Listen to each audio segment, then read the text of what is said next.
galera, chegou Agatha, estreou Agatha desde sempre no Disney Plus e eu já assisti, né? Tô aqui para trazer as minhas primeiras impressões e o que se passa um pouco desses dois primeiros episódios que lançaram da série.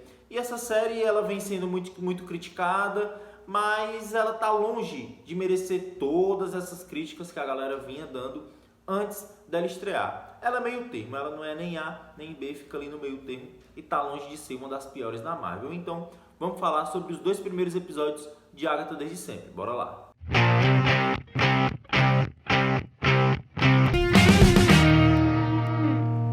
Fala galera, Resenha Comics na área, eu me chamo Gregory, tô aqui de uma forma diferente, né? Não tô no meu quarto, a gente tá dando uma mudada lá, fazendo uma reforma, deixando bem mais agradável para trazer um conteúdo melhor para vocês. Estou dando uma mexida e quando ficar tudo pronto vou estar retornando para lá. Eu tenho certeza que vocês vão gostar, como eu vou gostar também. Vai ficar show. Vamos falar de Agatha desde sempre, né? Saiu os dois primeiros episódios no Disney Plus. Como eu falei, essa série ela vinha sendo muito criticada porque é a frase que todo mundo fala, né? É uma série que ninguém pediu. De fato é uma série que ninguém pediu, mas a série veio e tá longe de ser uma das piores, né? Tem Invasão Secreta, tem Miss Marvel, tem She-Hulk, que é muito pior. Ok, são os dois primeiros episódios, mas embora eu não tenha gostado tanto, como eu disse, tá longe de ser essa tristeza, essa coisa horrível que a galera tá falando. Bom, o primeiro ponto que a gente pode observar é que a Agatha ela tá numa ilusão, certo? Isso de cara a gente já consegue observar. Por quê? Porque essa série, na linha do tempo da Marvel, ela se passa 3 anos após os acontecimentos de WandaVision. E um pouco depois também de Doutor Estranho no Multiverso da Loucura. Por quê? Porque a Agatha, né, no caso a Agnes, ela ficou presa no feitiço da Wanda, lá no final de WandaVision. A Wanda, né, no caso, ela destruiu o Westview, né, destruiu o Rex, no caso, liberou os habitantes, todo mundo vai viver feliz suas vidas e tal, menos a Agatha. Ela aprisionou a Agatha num feitiço, fazendo com que ela ficasse presa nesse feitiço durante 3 anos. E ela vive numa ilusão dentro desse feitiço em que ela é uma policial, que ela vai para uma floresta e lá ela encontra o corpo de uma mulher que é muito parecida com a Wanda. Então ali ela começa uma jornada para sair desse feitiço. E com isso aparece a Rio Vidal, que é grande inimiga da Agatha, e o Billy, filho da Wanda. E eles ajudam a Agnes, né, a se libertar desse feitiço, lógico, com o Billy agilizando grande parte do processo, né, já que ele fala uns bagulhos estranhos lá que quebram o encanto e liberta ela. Mas aí você pode dizer, Gregor, esse moleque aí não é o filho da Wanda. Ok, oficialmente ele não é o filho da Wanda, mas tem alguns indícios que levam a crer que sim, ele é o filho da Wanda sim. Porque na série, esse moleque, ele é gay. O filho da Wanda, nas HQs, ele também é. Então esse já é um indício. E o motivo dele querer chegar ao final do Caminho das Bruxas é que quando você chega lá no final desse caminho, no final dessa jornada, você consegue o que você mais quer. E ele conhece toda a trajetória da Agatha, né? E ele sabe que ela entrou e saiu viva do Caminho das Bruxas. Então ele ajuda ela a se libertar desse feitiço imposto pela sua mãe, digamos assim. Para quê? Para que ela vá para o caminho, né? Para recuperar seus poderes e que ajude ele, que leve ele com ela para que ele possa chegar também no final e que ele consiga o que ele quer. E qual é o motivo? Qual é o desejo? O que é que ele mais quer? Poder. Sempre é o poder. Tem até uma certa cena em que ele fala, né, pra Agatha que ele queria voar, soltar poderes, né, e etc. Soltar raios e etc. E nas HQs, os poderes do Wicano, né, o filho da Wanda, o vulgo Billy, são esses. Soltar raios, voar, ter esses poderzinhos e etc. É tanto que ele até foi apelidado de Thor, justamente por causa da semelhança dos poderes. Outro fato curioso sobre o Billy, eu vou chamar ele de Billy, né? Porque, na minha teoria, ele é o Billy, certo? O filho da Wanda.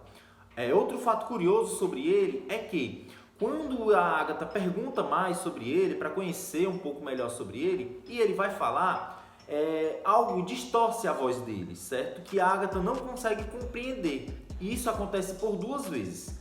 E se a gente prestar atenção na boca dele, aparece um sinal. Algo ou alguém que está impedindo ele de falar, de que o som da sua boca saia normalmente, para que a Agatha possa ouvir, né? Algo ou alguém. E se a gente prestar atenção, se a gente olhar para a boca dele, o sinal que aparece é num tom de M. M de quem? De quem? Dele mesmo. Tá bom. Eu sei que esse papo de Mephisto de novo não. Mas pode ser que na série da Agatha tem grandes possibilidades do Mephisto aparecer. Eu sei que lá em Doutor Estranho no Multiverso da Loucura também a possibilidade era gigantesca. Mas quando se trata mais de magia, né, a Agatha está trazendo muito mais magia do que a própria WandaVision e Doutor Estranho no Multiverso da Loucura, a possibilidade é grande. Mas se você não quiser dizer que é o Mephisto, pode ser um M, pode ser um W, ao contrário, né? Filho da Wanda, ou seja, a própria Wanda poderia estar impedindo do menino Billy falar para a Agatha quem ele é, de quem ele é filho. E a gente sabe que a Agatha é um arqui-rival da Wanda e tá pé da vida com ela até agora. Então, ao se libertar, a Wanda sai peladona pelas ruas de Westview e percebe que ela esteve presa nesse feitiço por 3 longos anos e que de tudo não passou de fato uma ilusão que se passava dentro da sua casa. Assim, ou seja, ela e o Herbie, eles não eram policiais. Tudo que se passava na floresta, na delegacia, na biblioteca, né? Quando a Wanda vai lá na biblioteca e vê que o Darkhold foi queimado, né? Porque a Wanda queimou todos os Darkholds de todos os universos, né? Lá no final de Doutor Estranho no Multiverso da Loucura. Tudo que envolve a série, até a hora que ela se liberta do feitiço, não se passou de uma ilusão dentro da casa da Agatha. Até o carro que ela dirigiu no começo do primeiro episódio, né? Da série, indo lá de encontro à cena do crime, né? É uma ilusão, porque a gente viu que é uns brinquedos lá que foi feito um carro e os cidadãos, né, os vizinhos lá, que é um policial, a bibliotecária e etc., eles também são frutos da ilusão da Agatha. Por quê? Porque eles vão até a casa dela para interagir com ela, para saber como é que ela tá. Então tudo isso faz parte de uma simples ilusão. Então a Agatha, ela percebe que ela precisa de um coven, né, para que ela e outras bruxas possam se unir e conseguir abrir o caminho das bruxas. Então ela começa esse recrutamento. Primeiro ela recruta a Lilia Calderu, né, que é uma vidente, e essa vidente nas HQs, ela preveu que a Wanda se tornaria uma bruxa.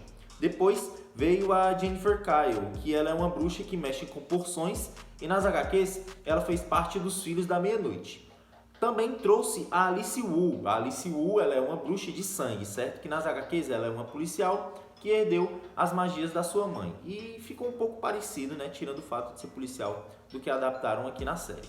E por último recrutaram a Senhora Heard, que não é bruxa nem nada, ela só foi apenas pela resenha mesmo. Só que com isso, né, juntou todo mundo, o time tá formado, beleza, elas foram lá cantar Down, Down, Down Road, né, para abrir a porta, né, do caminho das bruxas. Só que as 7 bruxas de Salem já estavam na cola da Wanda. E essas 7 bruxas, elas têm poderes de se manifestar em animais, né? Como ficou bem frisado na série, né? Com o corvo, com o lobo e com o rato. Então, eles já estavam na cola dela, eles já sabiam que ela ia tentar abrir a porta, né, para o caminho das bruxas. Então, já estava na cola dela para atacar ela. E quando ela pede pro Billy subir, né, lá em cima da casa, porque eles estavam no porão, pede pro Billy subir e trancar tudo, porque ela já estava mais ou menos imaginando o que poderia acontecer, as 7 bruxas de Salem aparecem e atacam, vão partir para cima de tudo com o Billy. E quando elas terminam de cantar, né, de início logo não dá certo, né, dá um problema lá e começa a rolar uma treta entre elas, mas depois a porta vai e abre, tudo ok. Só que o Billy já desce correndo e é o primeiro a emburacar na porta. Por quê? Porque as 7 de Salem estavam lá nas costas dele, né? Estavam na parte superior da casa, atrás de invadir com tudo. Então, ele é o primeiro a emburacar, não olha nem para trás, ele é o primeiro a emburacar e já entra logo. Também, né, o coitado do Billy tá morrendo de medo. Eu também faria a mesma coisa no lugar dele, até porque aquelas bruxas, Ave Maria, eu fiquei assim, ó, na tela da TV, porque eu não queria ver, porque dá muito medo de verdade. Então elas aproveitaram o embalo do Billy, emburacaram também já, deixaram as 7 de Salem para trás e vão dar início, né, nessa jornada para chegar ao final do Caminho das Bruxas. Só que, ao final do segundo episódio, muitas perguntas ficaram que eu tenho certeza que no desenrolar da série vão ser respondidas, né? Tipo assim, será que a Wanda vai estar lá no caminho só esperando a Agatha? Por que a Rio Vidal e a Agatha se odeiam tanto? Porque a Rio Vidal não é permitida de matar a Agatha. E se a Agatha pegar os poderes dela, por que a própria Vidal morreria?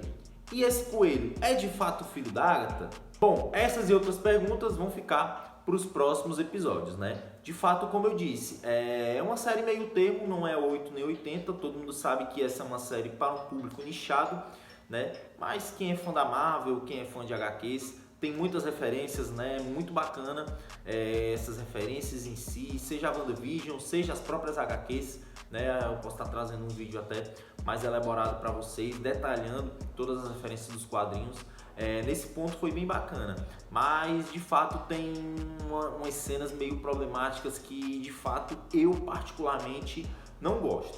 Mas, como eu disse, tá longe de ser essa atrocidade ruim que as pessoas falam, que as pessoas criticam, e tá longe de ser a pior série da Marvel. Para esses 2 primeiros episódios, particularmente não é muito minha praia, mas também eu estaria sendo hipócrita se eu dissesse que não é uma belezura, mas também não é a pior coisa da Marvel, fica ali no meio termo. Mas eu quero ouvir a tua opinião, deixa a tua opinião aí nos comentários, certo? Aproveita, se não é inscrito, toca aqui, se inscreve no Resenha Comics, vai estar vindo muita coisa boa por aí. Tem lançamentos no cinema, tem The Penguin também, que vou estar trazendo para vocês, certo? A análise deu uma atrasada justamente por conta da reforma do quarto, mas mesmo atrasado, vou estar trazendo aqui minha opinião para vocês. Se inscreve no canal, que é muito importante, assim você vai sempre ser notificado de tudo que está acontecendo na cultura nerdística. Deixa o like, ativa o sininho também, que é muito importante, certo? Então até a próxima, tamo junto, é nóis!